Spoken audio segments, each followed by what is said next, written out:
जरा इमेजिन करें एक ऐसी दुनिया जहां एआई अब सिर्फ कोई ऐप या चैटबॉट नहीं बल्कि एक पूरा सुपर सिस्टम है। एक ऐसी ताकत जो फाइनेंस से लेकर एनर्जी, इंडस्ट्री, हेल्थ और एजुकेशन तक हर चीज़ की बुनियाद को हिला रही है। दावोस 2026 में बिल्कुल यही गुफ्तगू हुई। चलें इस कॉन्सेप्ट को थोड़ा और खोलते हैं। देखें, दावोस में साल एआई को एक आम टेक्नोलॉजी की तरह नहीं देखा गया, इसे एक बुनियादी इंफ्रास्ट्रक्चर समझा गया, बिल्कुल रोड्स, ब्रिजेस या इलेक्ट्रिसिटी की तरह।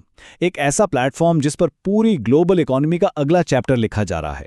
तो आज हम इस पूरी दावोस एआई गुफ्तगू को डीकोड करने जा रहे हैं। हम देखेंगे कि विजनरीज और रियलिस्ट्स की बहस क्या थी, जो लोग इसे बना रहे हैं उनका ब्लूप्रिंट क्या है, इससे जो ग्लोबल डिवाइड पैदा हो रहा है उसका क्या मतलब है, और सबसे इंपॉर्टेंट, पाकिस्तान के लिए इसमें क्या एक्शन प्लान छुपा है। तो पहला पॉइंट, वर्ल्ड इकोनॉमिक फोरम 2026 ने साफ कह दिया कि एआई अब कोई टेक ट्रेंड नहीं रहा, ये एक स्ट्रक्चरल फोर्स बन चुका है। यानी एक ऐसी कुव्वत जो प्रोडक्टिविटी, गवर्नेंस और यहां तक कि एनर्जी सिक्योरिटी को भी नए सिरे से डिफाइन कर रही है। और इस पूरी बहस में दो चीजें बिल्कुल मरकजी थीं। एक तरफ थी स्पीड, यानी एआई को तेजी से स्केल करना ताकि तरक्की की रफ्तार बढ़े, और दूसरी तरफ थी सेफ्टी, यानी इसकी गवर्नेंस, इसकी अकाउंटेबिलिटी और इसके फायदों की मसावी तकसीम को यकीनी बनाना। स्पीड और सेफ्टी का बैलेंस, यही असल चैलेंज है। अच्छा, तो अब आते हैं एआई के मुस्तकबिल पर होने वाली इस बड़ी बहस की तरफ, जहां दो कैंप्स बिल्कुल आमने सामने हैं। एक तरफ हैं अजीम इम्कानात, तो दूसरी तरफ हैं बड़े खदशात। विशनरीज के कैंप में सबसे आगे हैं इलॉन मस्क, जिन्होंने एक बहुत ही ऑप्टिमिस्टिक तस्वीर पेश की। उनका कहना है कि एआई और रोबोटिक्स मिलकर सबके लिए ऐसी अबंडेंस यानी फरावानी पैदा कर सकते हैं जहां हर शख्स के पास एक रोबोट होगा। उन्होंने तो यहां तक पेशगोई कर दी है कि 2030 तक एआई इंसानी इज्तिमाई जहानत से आगे निकल जाएगा। लेकिन इसी के साथ मस्क ने एक बहुत अहम रुकावट की निशानदही भी की। उनका कहना था कि हमारे पास चिप्स तो बहुत सारी होंगी, लेकिन उन्हें चलाने के लिए बिजली नहीं होगी। इसलिए एआई इनकलाब में सबसे बड़ी रुकावट, सबसे बड़ा बॉटलनेक एनर्जी इंफ्रास्ट्रक्चर है। अब मस्क के मुकाबले में रियलिस्ट्स का कैंप देखें। युवल नोआ हरारी ने खबरदार किया है कि ज्यादा इंटेलिजेंस का मतलब ये नहीं कि गलत फहमियां कम हो जाएंगी। उनके मुताबिक एआई इंसानी गलत फहमियों को मजीद बढ़ा भी सकती है, इसलिए इस नए हाइब्रिड ह्यूमन एआई सोसाइटी में करेक्शन मैकेनिज्म्स की सख्त जरूरत है। तो यहाँ मरकजी चैलेंज बिल्कुल साफ नजर आ रहा है। एक तरफ इनोवेशन को तेजी से आगे बढ़ाने का प्रेशर है, और दूसरी तरफ जिम्मेदाराना, महफूज और इखलाकी डिप्लॉयमेंट को यकीनी बनाने की जरूरत है। यही बैलेंस ही असल इम्तिहान है।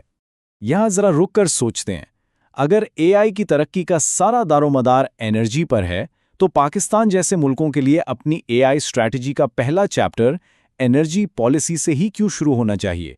इस पर जरूर सोचिएगा। अच्छा, अब उन लोगों की तरफ चलते हैं जो असल में इस एआई इंफ्रास्ट्रक्चर को बना रहे हैं। चलें देखते हैं कि माइक्रोसॉफ्ट और एनवीडिया के सीईओज इसका रास्ता कैसे देखते हैं। एनवीडिया के सीईओ जेनसन हुआंग ने एक नया लफ्ज इस्तेमाल किया, एआई फैक्ट्रीज।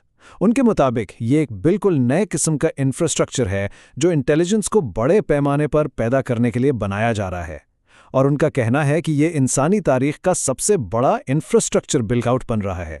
हुआंग ने इस पूरे सिस्टम को समझने के लिए एक 5 लेयर केक की मिसाल दी है। सबसे नीचे बुनियाद में है एनर्जी, फिर आती हैं चिप्स, उसके ऊपर कंप्यूटिंग इंफ्रास्ट्रक्चर, फिर क्लाउड, और सबसे ऊपर आते हैं एआई मॉडल्स और एप्लीकेशंस, जहां से असल माशी फायदा अनलॉक होता है। हर लेयर पिछली लेयर पर डिपेंड करती है। दूसरी तरफ माइक्रोसॉफ्ट के सीईओ सत्या नडेला का नुक्ता नज़र बहुत प्रैक्टिकल है। उनका कहना है कि एआई का असल टेस्ट इसकी हाइप नहीं, बल्कि इससे मिलने वाले यूजफुल आउटकम्स हैं। अगर हमने एआई को हेल्थ, एजुकेशन और गवर्नेंस जैसे शोबों में रियल यूज केसेस के लिए इस्तेमाल नहीं किया, तो इसके एक बबल बनने का बहुत बड़ा रिस्क है। अब आते हैं एक बहुत अहम ग्लोबल चैलेंज की तरफ। ये कैसे यकीनी बनाया जाए कि एआई के फ़वाइद सब तक पहुंचें। आईएमएफ और दूसरे इदारे इस डिफ्यूजन डिवाइड से खबरदार कर रहे हैं। इसका मतलब है टेक्नोलॉजी से फ़ायदा उठाने वालों और पीछे रह जाने वालों के दरमियान बढ़ता हुआ फ़र्क। ये नंबर देखें। आईएमएफ के मुताबिक एआई से दुनिया भर में औसतन 40% जॉब्स मुतासिर होंगी। उन्होंने इसे लेबर मार्केट पर आने वाला एक सुनामी करार दिया है। 40%। और ये चार्ट इस डिफ्यूजन डिवाइड को और वाज़े करता है। देखें, तरक्की याफ्ता ममालिक में जॉब्स पर असर ज़्यादा होगा, लेकिन कम आमदनी वाले मुल्कों को इंफ्रास्ट्रक्चर और स्किल्स ना होने की वजह से डिस्रप्शन का खतरा कहीं ज़्यादा है, वो ज़्यादा वल्नरेबल हैं। तो इस सारे ग्लोबल कॉन्टेक्स्ट के बाद अब आते हैं सीधा पाकिस्तान और साउथ एशिया के लिए एक प्रैक्टिकल रोड मैप पर। डावोस की इस पूरी बहस से हमारे लिए आखिर टेकअवेज हैं क्या? तो ये है एक 7 नुकाती रोड मैप। पहला, एनर्जी फर्स्ट पॉलिसी, जैसा मस्क ने कहा। दूसरा, अपनी कौमी सलाहियत बिल्ड करना, यानी लोकल डेटा और ज़बानों पर काम। तीसरा, स्किल्स का इनकलाब, जहां एआई प्रोफिशिएंसी बुनियादी तालीम का हिस्सा हो। चौथा, यूज़फुलनेस का टेस्ट, जैसा नडेला ने समझाया, ताकि बबल से बचा जा सके।